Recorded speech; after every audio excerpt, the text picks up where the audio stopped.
Hello नमस्कार दोस्तों, मैं हूं राजीव और आप देख रहे हैं झारखंड अपडेट। दोस्तों चलिए शुरू कर लेते हैं आज के इस सेशन को। दोस्तों 16 मार्च के आज के इस सेशन में हम लोग झारखंड करंट अफेयर्स देखने वाले हैं। झारखंड करंट अफेयर्स में इम्पॉर्टेंट प्रश्नों को व्याख्या के साथ और एक अभ्यास प्रश्न भी आपके लिए, जिसका जवाब आप कमेंट में कर सकते हैं। और इस प्रश्न को हम लोग नेक्स्ट सेशन में डिटेल में उत्तर के साथ देखेंगे, व्याख्या के साथ।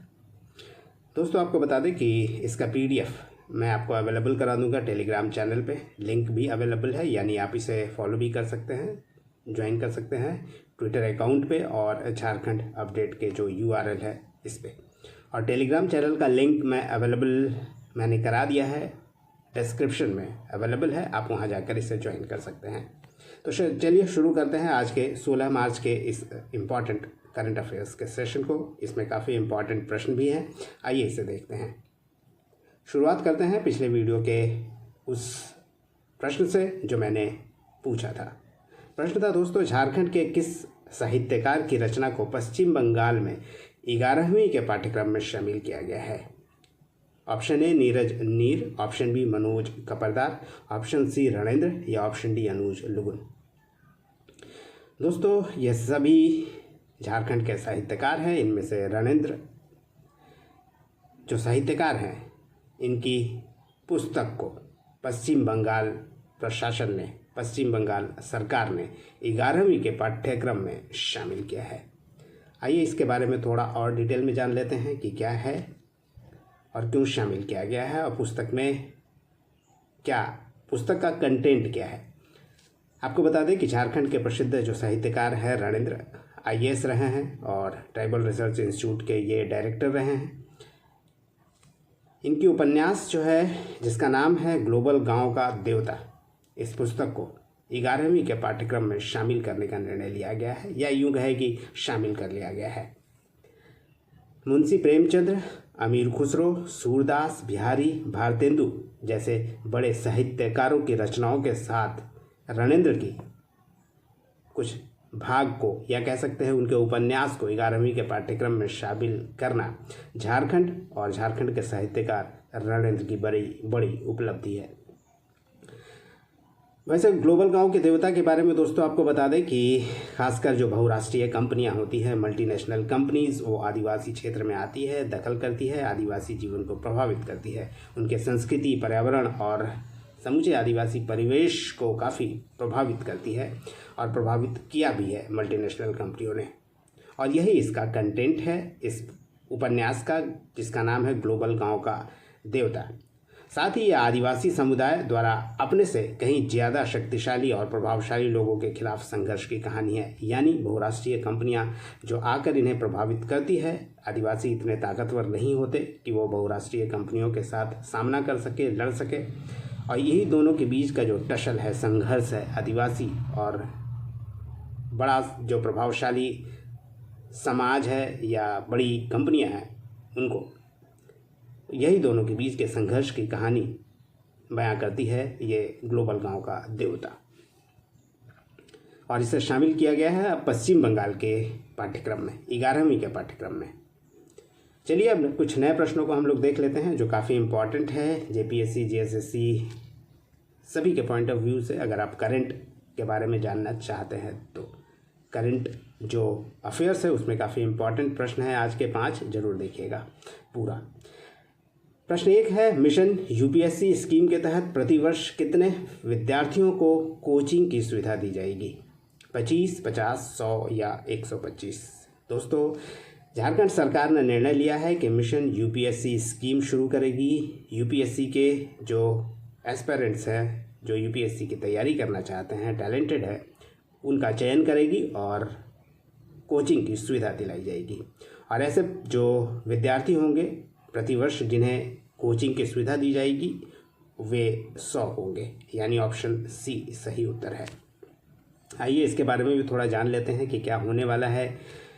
UPSC योजना जो है, मिशन UPSC योजना के तहत ये जो योजना है ये ST यानी शेड्यूल्ड ट्राइब्स, अनुसूचित जनजाति विद्यार्थियों के लिए है, जो काफ़ी जल्द, बहुत जल्द शुरू करने वाली है सरकार। और योजना के तहत एसटी वर्ग के विद्यार्थियों को यूपीएससी द्वारा आयोजित होने वाली जो सिविल सेवा परीक्षा होती है उसके लिए कोचिंग की व्यवस्था करेगी और आर्थिक सहायता भी उपलब्ध कराएगी। और चयनित विद्यार्थियों को झारखंड का कल्याण आयुक्त द्वारा कोचिंग के लिए 80,000 रुपये दिया जाएगा, जिसमें फर्स्ट इंस्टॉलमेंट के तौर पर 30,000 रुपया उपलब्ध कराया जाएगा छात्रों को, जबकि सेकेंड इंस्टॉलमेंट 50,000 रुपये का होगा। और इस योजना के तहत हर साल 100 विद्यार्थियों का चयन होगा और उन्हें कोचिंग की सुविधा देगी झारखंड सरकार, जिसके तहत 80,000 रुपये कोचिंग के लिए शुल्क दिया जाएगा। प्रश्न नंबर 2 है दोस्तों, अन्नपूर्णा देवी को किस अंतर्राष्ट्रीय संस्थान को संबोधित करने वाली झारखंड की पहली महिला केंद्रीय मंत्री बनने का गौरव हासिल हुआ है?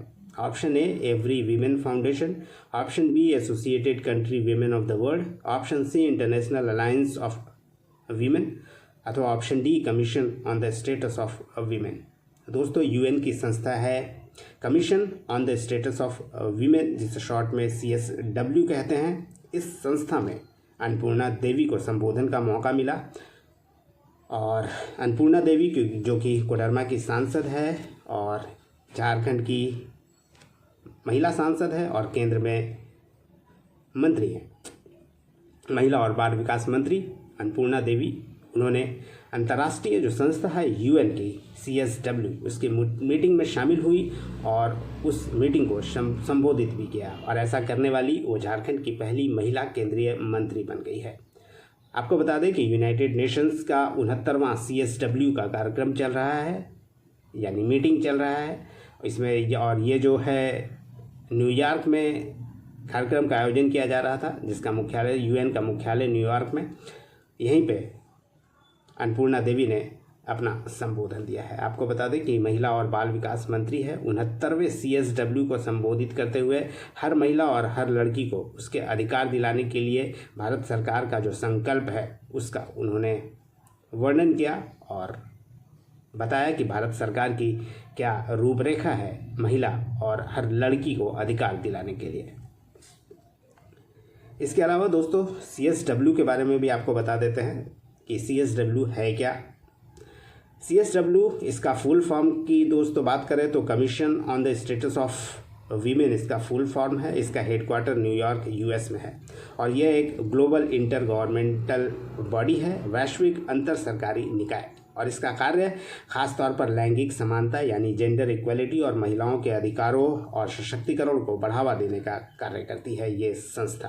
प्रतिवर्ष इसका आयोजन किया जाता है मीटिंग का मार्च महीने में, और इसी के तहत इस बार भी आयोजन किया जा रहा है, जहाँ पे अन्नपूर्णा देवी ने संबोधन किया है झारखंड भारत की ओर से, भारत के प्रतिनिधित्व के तौर पर। और महिलाओं की स्थिति पर संयुक्त राष्ट्र आयोग की वार्षिक बैठक होती है हर साल, और इसमें दुनिया भर में महिलाओं के खिलाफ व्याप्त असमानता, हिंसा, भेदभाव से निपटने के प्रयासों पर विचार किया जाता है इस CSW के मीटिंग में। नेक्स्ट प्रश्न है, चर्चा में रहने वाले हरीश्वर दयाल निम्नलिखित में से किस क्षेत्र में विशिष्टता के लिए जाने जाते हैं? प्रसिद्ध अर्थशास्त्री हैं, यानी अर्थशास्त्र के लिए जाने जाते हैं, प्रसिद्ध राजनीतिज्ञ हैं, खेल विशेषज्ञ हैं या समाज सेवी हैं? दोस्तों हरीश्वर दयाल एक प्रसिद्ध अर्थशास्त्री हैं भारत के, झारखंड में रहते हैं, झारखंड के सेंट जेवियर स्कूल के प्रोफेसर रहे हैं अर्थशास्त्र के। आइए इनके बारे में भी जानते हैं। हरीश्वर दयाल जो कि प्रसिद्ध अर्थशास्त्री हैं भारत के और झारखंड राज्य वित्त आयोग के वर्तमान में सदस्य भी हैं। आपको बता दें कि Harishwar Dayal farmer associate professor रहे हैं सेंट जेवियर कॉलेज रांची के और प्रसिद्ध अर्थशास्त्री रहे हैं, इकोनॉमिस्ट यानी अर्थशास्त्र के भी वे प्रोफेसर ही रहे हैं, एसोसिएट प्रोफेसर के तौर पर थे वो इकोनॉमिक्स के सेंट जेवियर कॉलेज रांची में। वर्तमान में वे institute of human development ISD में प्रोफेसर हैं और इसका जो ईस्टर्न रीजन है, ईस्टर्न रीजनल सेंटर ISD का, इसके वर्तमान में डायरेक्टर भी हैं हरीश्वर दयाल। वैसे राज्य वित्त आयोग के बारे में दोस्तों आपको बता देते हैं कि राज्य वित्त आयोग का जो 5वां राज्य वित्त आयोग है, जिसका गठन पिछले वर्ष 2024 में किया गया था, उसके वे एक सदस्य हैं। राज्य वित्त आयोग जो कि एक संवैधानिक संस्था है, इसके अध्यक्ष अमरेंद्र प्रताप सिंह हैं और ये चर्चा में था क्योंकि राज्य वित्त आयोग ने राज्यपाल को अपना रिपोर्ट सौंपा है, पहला रिपोर्ट, और ये हरीश्वर दयाल इसके एक सदस्य हैं। इसके अलावा इसमें झारखंड के 2 सदस्य हैं वित्त आयोग में। एक तो अध्यक्ष हैं AP सिंह, अमरेंद्र प्रताप सिंह, और इसके 2 सदस्य हैं, एक हरीश्वर दयाल और दूसरे एक एक्स ऑफिशियो सदस्य होते हैं। ये है झारखंड पंचायती राज के डायरेक्टर। वैसे राज्य वित्त आयोग के बारे में मैंने लास्ट वीडियो में बताया है, फिर आपको एक बार शॉर्ट में जल्दी बता देते हैं कि राज्य वित्त आयोग होता क्या है। दोस्तों आपको बता दें कि ये जो फाइनेंस कमीशन होता है, स्टेट फाइनेंस कमीशन, एक कॉन्स्टिट्यूशनल बॉडी है। भारतीय संवैधानिक संशोधन 73वें संवैधानिक संशोधन के अधिनियम के तहत 1992 में इसे गठित किया गया था, और अनुच्छेद 280 जो कि केंद्रीय वित्त आयोग के बारे में बताता है, इसी के तर्ज पर 1993 से भारत के सभी राज्यों में राज्य वित्त आयोग का गठन किया गया है, और झारखंड में भी राज्य वित्त आयोग का गठन किया गया है, और 2024 में 5वें वित्त आयोग का गठन किया गया है।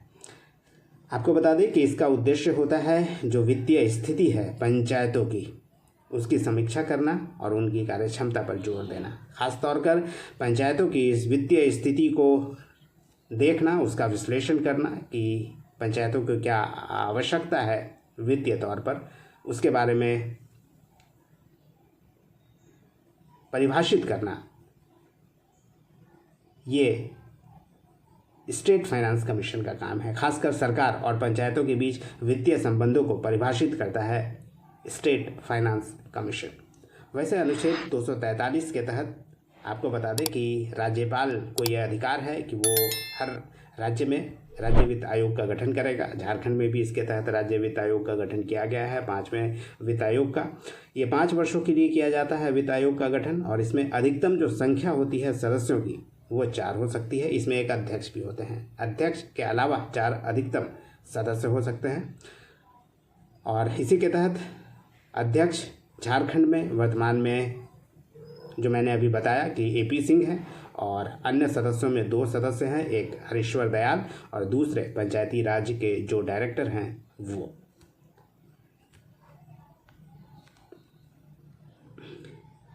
प्रश्न नंबर 4 है, झारखंड के किस शैक्षणिक संस्थान को national rapid and blitz chess championship के आयोजक होने का अवसर मिला है? Central university of Jharkhand, Sarla Birla university, Arka Jain university या जमशेदपुर वीमेंस यूनिवर्सिटी? दोस्तों आपको बता दें कि रांची का सरला बिरला यूनिवर्सिटी को यह मौका मिला है, यानी रांची के सरला बिरला यूनिवर्सिटी में यह national rapid and blitz chess championship का आयोजन किया जा रहा है।